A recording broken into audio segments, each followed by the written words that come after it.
device, open the Teams app, then click on the three dots down at the bottom where it says More. Select the Walkie Talkie app. You're going to need a Bluetooth connection. You might have to click on Settings to ensure that it is on, and you might have to toggle it on. Otherwise, go back to where you were on the Teams app and decide which channel you want to place this on.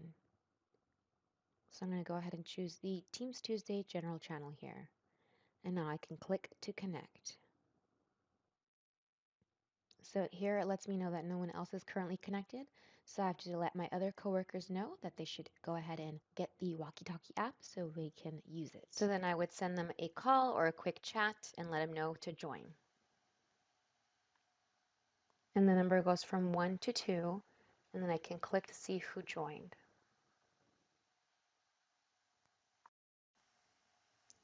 Test.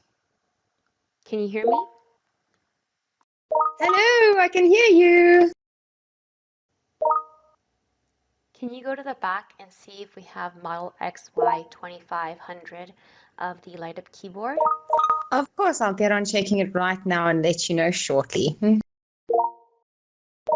My pleasure.